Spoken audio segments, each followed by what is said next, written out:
मतलब social science आया है। 9th क्लास का पहला भाग कौन सा? पार्ट 1 आया है, जिसमें कितना चैप्टर है? 9 चैप्टर है। कितना चैप्टर है? जिसमें से कहा गया है कि सोशल साइंस में 4 भाग हैं। कितने भाग हैं? 4 भाग है। कौन कौन सा भाग है? हिस्ट्री है, ज्योग्राफी है, पॉलिटी है, इकोनॉमी है। 4 भाग हुए। कहा कि चारों भागों को समझना है, अलग अलग करके नहीं, एक करके समझना है, इंटीग्रेटेड करके समझना है। इसीलिए पहला जो चैप्टर है वो चैप्टर नहीं है, वो इस ये समझाने के लिए दिया है कि आखिर सोशल साइंस है क्या, इसको तुम क्या समझ रहे हो। पहले यही समझ लो कि क्यों सोशल साइंस पढ़ना चाहिए, सोशल साइंस क्या है, सोशल साइंस को कैसे समझना है। ये पूरा पहला चैप्टर में ये बताया है। तो उसका पहला जब हेडलाइन देखेंगे, पहला हेडलाइन क्या है? Understanding social science. कहता है समझो। कैसे समझो? सोशल साइंस का मतलब सामाजिक। सामाजिक मतलब समाज। समाज का मतलब क्या होता है? सिर्फ गांव या 2-4 गांव मिला दे उसको समाज कहते हैं? अरे नहीं, समाज, देश भी तो एक समाज ही है। देश भी एक समाज ही तो है। तो जब देश एक समाज है तो देखेंगे कि आगे चल के इसी चैप्टर में एक वर्ड आएगा, वासुदेव कुटुंबकम। मतलब वर्ल्ड्स जो है वो क्या है? वर्ल्ड फैमिली है। मतलब एक फैमिली की तरह देख रहे हैं हम लोग। भारत का जो स्लोगन है वो क्या है? वासुदेव कुटुंबकम। इसको भी देखेंगे। तो सोशल साइंस की तब जाके अगला क्वेश्चन क्या आएगा? आखिर सोशल साइंस क्या है, बताइए तो कहता देखो, सोशल साइंस केवल ये नहीं है कि पढ़ लेना किसी भी घटना को। किसी भी घटना को सिर्फ पढ़ लेना नहीं होता है, उस पर क्वेश्चन करो कि ये हुआ क्यों था, कैसे हुआ था। इसीलिए बचपन से एक चैप्टर आता था जिसको हम लोग क्या कहते थे? कब, क्यों और कैसे। हम लोग एक ठो पे अटके रह गए। कब, व्हेन। इंग्लिश में होता था व्हेन, वेयर और व्हाई, हाउ। जैसे भी बोलो तुम, क्वेश्चन मार्किंग वर्ड होते हैं सब। हम लोग एक वर्ड को पकड़े हैं बस, व्हेन, कब। तो पढ़ते हैं कि भारत कब आजाद हुआ? 1900। किसी को पता ही नहीं है कैसे हुआ। जलियांवाला बाग हत्याकांड हुआ कब? 13 अप्रैल 1919 को। कैसे, कौन किया, क्यों हुआ, पता ही नहीं लोगों को। तो एनसीईआरटी इस बार जो लिखा है नया वाला, तो बोला कि रुक जाओ पहले समझा देते हैं इसको कि आगे क्या क्या कैसे पढ़ना है। तो बोला कि जो सोशल साइंस का डिसिप्लिन डिसिप्लिन दिया है इसमें, हिस्ट्री क्यों पढ़ते हैं, ज्योग्राफी क्यों पढ़ते हैं, पॉलिटी क्यों पढ़ते हैं, इकोनॉमिक्स क्यों पढ़ते हैं, क्या ये सब अलग अलग है या एक है? कैसे एक है? तो इसको समझने के लिए हम देखेंगे कि समाज, जो जिस भी समाज में आप रहते हैं, कोई भी समाज में आप कहीं भी रहते हैं, उस समाज में कुछ ना कुछ एक्टिविटी हो रही होगी। एक्टिविटी का मतलब काम हो रहे होंगे।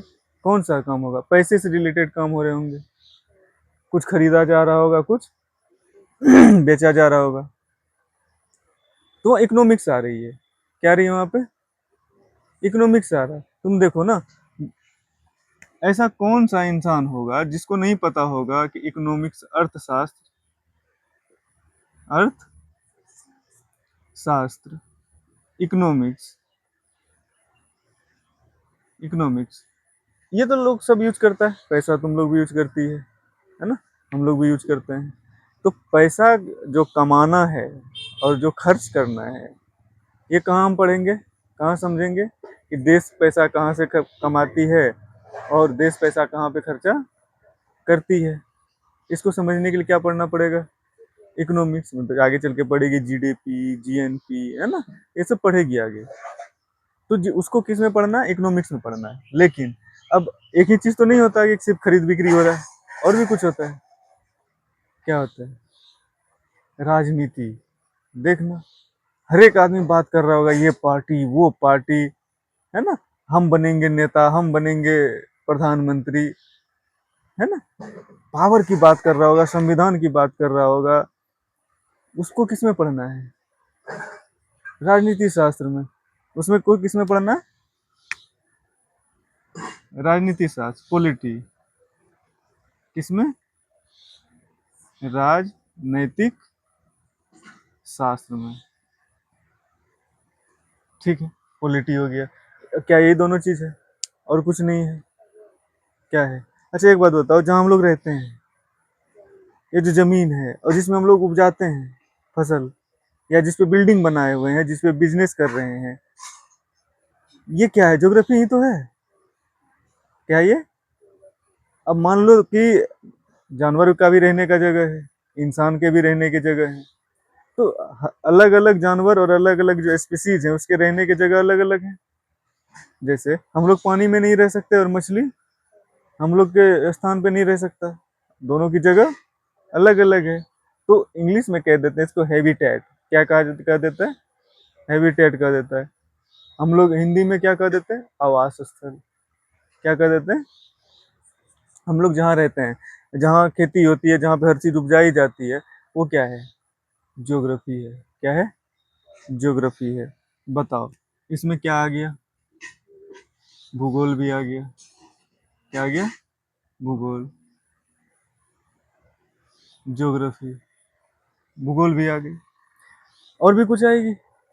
अच्छा एक बात बताओ, इसमें जो कुछ हुआ, इसमें जो कुछ हुआ, इसमें भी कुछ परिवर्तन आया, इन सभी जो घटनाएं घटी समय के साथ, वो लिखेगा ना किसी एक बुक में, रिकॉर्ड के तरह। जैसे कोई दुकानदार है, कोई दुकानदार ही है, वो क्या करता है? एक एक सामान का रेट लिखता है पर्चा पे। फिर क्या करता है? वो एक डायरी बनाता है। तुम लोग देखे होगे, बहुत सारे दुकान में जाते होगे, जहाँ पे खास करके बैंकिंग में जाओ तो एक डायरी होती है ना, जिसमें सब कुछ लिखता है। तो एक बात बताओ, अगर कभी भी उसको पुराना चीज याद करना होगा तो क्या उल्टाएगा? तो वो बैंक का वो डायरी इतिहास है। उस बैंक के लिए वो डायरी क्या है? उस बैंक का इतिहास है। उसी तरीके से जब देखोगे, हिस्टोरियन, इतिहास लिखने वाले जब लिखेंगे, इन्हीं सब घटनाओं को किस में लिखेंगे? इतिहास में लिखेंगे। किस में लिखेंगे? इतिहास में। तो इतिहास को क्या, कैसे परिभाषित करोगे? कोई तो डिफिनेशन होगा। कैसे डिफाइन करोगे? मतलब study of past. Study of किस चीज का स्टडी का किए हम लोग? ह्यूमन का। है ना? जिस जिस चीज का स्टडी किए हैं वो सब किस में जाएगा? हिस्ट्री में, इतिहास में। क्या यहाँ तक समझ में आया? इतना बताओ हमको। एक बात बताओ, अगर इस इतिहास को हटा दिया जाए तो क्या हम इन सबको समझ पाएंगे? नहीं ना, कहीं को सब घटना कहाँ लिखी हुई है? हिस्ट्री में लिखी हुई है। इसका मतलब है कि इन सब घटनाओं को बताने वाला कौन है? इतिहास है। तो पता है इसको कौन क्या कहा जाता है? इसको कहा जाता है कि सभी सब्जेक्ट की माता जी हैं ये। क्या है? Mother of all subject. Mother of all subject. तो किसको कहा जाता है? Mother of all subject. History को कहा जाता है। बिना हिस्ट्री को पढ़े तुम नहीं समझ सकते इन तीनों को। अब बताओ, ये इंटरलिंक्ड है कि नहीं है? इंटरकनेक्टेड है कि नहीं है? जुड़ा हुआ है कि नहीं है? क्या इसको अलग अलग करके पढ़ सकते हैं? नहीं, इसको एक करके पढ़ना होगा। इसीलिए पहला जो एक्सरसाइज है न्यू वाले एनसीईआरटी में, वो क्या दिया है? Understanding social science. पहले तो यही जान लो, पहले तो यही जान लो। अब आगे बढ़ते हैं। आगे जब बढ़ेंगे तो इसमें बताया कि पंचभूत के बारे में। किसके बारे में बताया? पंचभूतास। पंचभूत। है ना? इंग्लिश में कैसे लिखेंगे? पंचभूतास। पंचभूतास। ठीक है। पंचभूतास। अगर तुम पंचभूत नहीं लिखो, क्या लिखो? पंचभूत। क्या क्या है पंचभूत में? अगर बात किया जाए तो क्या क्या चीजें पंचभूत में है? तो पहला जो है, पहला क्या है? पृथ्वी है। दूसरा क्या है? जल है। तीसरा क्या है? अग्नि है। तीसरा अग्नि है। तीसरा अग्नि है, चौथा आकाश है ना, पांचवा वायु है, क्या है, वायु है, ठीक है। पृथ्वी, अर्थ, क्या चीज है, अर्थ। देखो जल का मतलब वाटर नहीं है, जल का मतलब है कोई भी लिक्विड, जल का मतलब है कोई भी द्रव, इसका कहने का मतलब यही है। अग्नि मतलब फायर, अग्नि मतलब फायर, फायर क्या होती है, एनर्जी, क्या होती है, ये एनर्जी को दिखाता है। आकाश का मतलब, आकाश का मतलब क्या है, आसमान। वायु का मतलब एयर।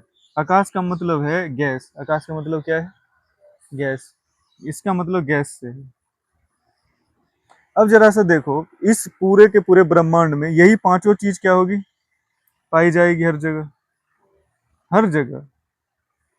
ऐसा नहीं है कि ये इसके बिना तुम कहीं पे जीवन संभव हो सकता है। बताओ, पृथ्वी का मतलब क्या है, अर्थ, अर्थ नहीं, पदार्थ। पृथ्वी का मतलब, पृथ्वी का मतलब है कहने का पदार्थ है, पदार्थ मतलब मैटर से है, किससे है, मैटर से है। अब बताओ, हर एक चीज तो मैटर से बनी है, तो पृथ्वी किसको इंडिकेशन देता था, मैटर को, और जल किसको देता था, कोई भी द्रव को, ठीक है, लिक्विड द्रव को। अग्नि, फायर, किसी भी चीज को बदलने की जो लास्ट कड़ी होगी वो क्या होगी, फायर। फायर के बाद वो चीज बचती है या मिल जाता है एयर में, या एनर्जी बदल जाती है, बदल जाती है। आकाश में क्या है, गैस, मतलब तुम देखोगे बहुत सारे गैस मिलके ये एटमॉस्फेयर बना है ना। उसके बाद वायु, एयर, इसी में दिखाओ क्या दिखाया गया है, एयर में दिखाओ, एयर भी तो गैस में ही दिखाता है। आकाश फिर किसको दिखाएगा, गैस को, ये भी दिखा रहा है, एयर भी तो गैस ही है। आकाश किसको दिखाएगा, प्रकाश को। किसको दिखाएगा, लाइट। किसको दिखाएगा, लाइट को दिखाएगा, प्रकाश को दिखाता है। इसीलिए देखिए आकाश, खुला आकाश में कैसे दिखता है चीजें।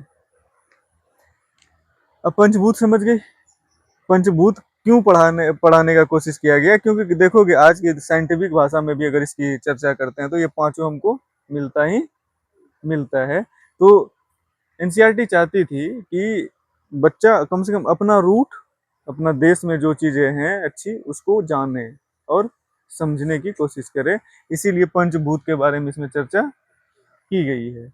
अब दूसरा चीज अगर देखो, पंचभूत को अगर हम इससे आगे बढ़े तो क्या हम देखते हैं, वासुदेव कुटुंबकम।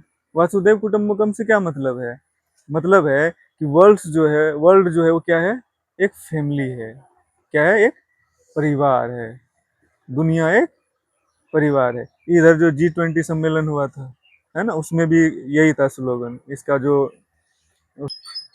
प्राकृतिक विज्ञान क्या है और सामाजिक विज्ञान क्या है, हम लोग दो विज्ञान पढ़ते हैं ना, हम लोग दो तरीके से विज्ञान पढ़ते हैं, एक साइंस जो तुम हम लोग का ब्रांच है, और एक सोशल साइंस जो ब्रांच है।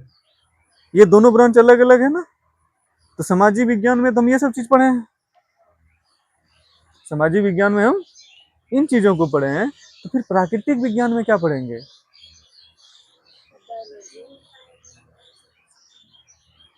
प्रकृति जो प्राकृतिक जो नियम है ना, जैसे न्यूटन का नियम, न्यूटन लाए थे, नहीं ना, गैलीलियो का कोई नियम जो था गैलीलियो लाए थे, नहीं, प्रकृति में जो हो रहा था, जो घटनाएं घट रही थी, उन चीजों को ऑब्जर्व करके वो क्या किया है, बताया है बस।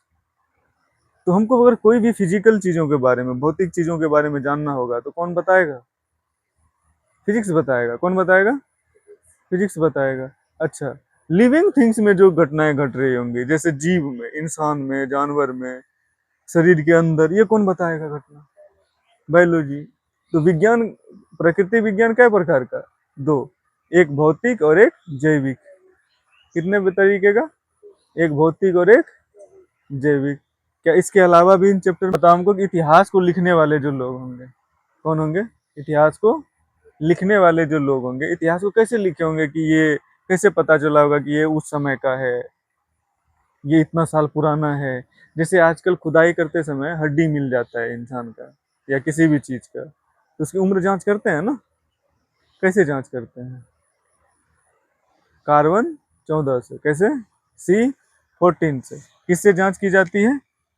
इतिहास को लिखने में बहुत मददगार चीज है C14। कौन चीज? C14। इसी को कार्बन डेटिंग कहते हैं। उम्र पता की जाती है किसी भी चीज की, तब पता चलता है कि ये इतना पुराना है, तब इतिहास के रिकॉर्ड में लिखी जाती है। दूसरी चीज, क्या सिर्फ एक ही साक्ष्य की तरफ से लिखा जाएगा, या फिर कुछ एविडेंस भी मिलेंगे, कुछ लिखे हुए भी मिलेंगे, है ना? लिखे हुए चीज पत्थर में मिलेगा तो शिलालेख, पत्थर में मिलेगा तो शिलालेख। उसके बाद देखोगे बहुत सारी मूर्ति मिली है इतिहास में।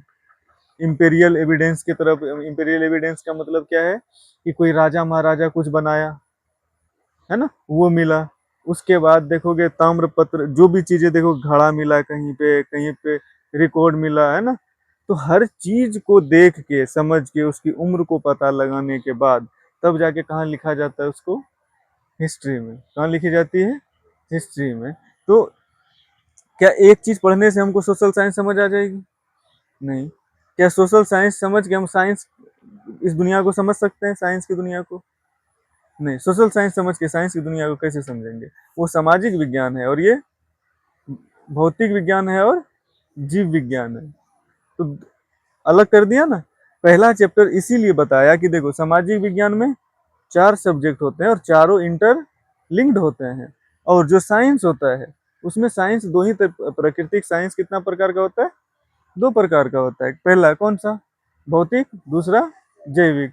अच्छा, केमिस्ट्री फिर काहेला है?